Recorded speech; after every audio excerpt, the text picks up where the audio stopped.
Welcome to Texas Fishing Tips. I'm Capt. Stanford. It's your weekly fisherman. Lately over here in front of Dagger on the back side of these islands, we've been catching some nice reds. They're scattered. We're using shrimp mainly to catch them. We're catching some small reds, some small trout, but there's some good ones mixed in there and some black drum too.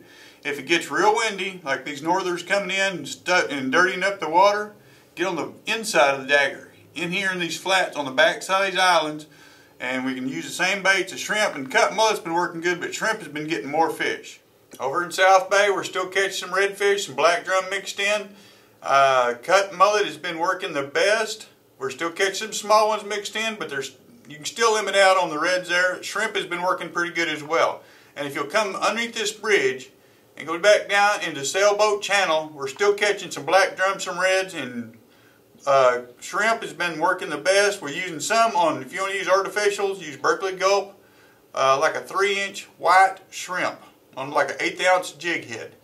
And you go down through these edges. We've been catching a few trout, some flounder, but mainly some black drum. There's some little reds back here in the very back end of one of these. There is some good keepers in there as well. After the cold fronts, get in these channels, especially on the Ranger Shrimp Channel along the banks on the Lighthouse Lake side, and pitch 1/8 ounce jig head with a 3-inch Berkeley Gulp shrimp. White has been my favorite. Brown, the new penny's working real well.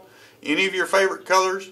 But go down through here and you can catch some flounder, but you can catch some reds, some trout mixed in there with it.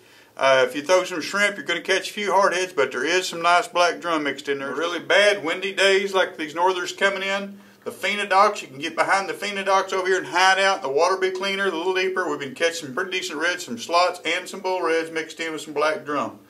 And also, we're still catching some redfish down on the end of these jetties if you can fish them. Shrimp has been working better than anything. Live mullet or cut mullet works very good. Cut pinfish works good too. Moving over to Copano Bay, we've been catching some decent trout over on Lap Reef. And usually we've been catching them on white colored plastics. You can use shrimp, some live mullet, but white colored plastics moving real slowly through the water has been working the best on like an 1/8 ounce jig head. Over here at Shell Point, Turtle Pen, we're still catching a few reds and some nice trout back in here on these protected waters. Congratulations to John Wyndham. He is our tackle t-shirt winner this week. And don't forget to register for our free power pole giveaway we're giving away now. So go to Gulf Coast Marine website and enter there, and also at Texas Fishing Tips. Thanks for watching. I'm Capt. Stanford.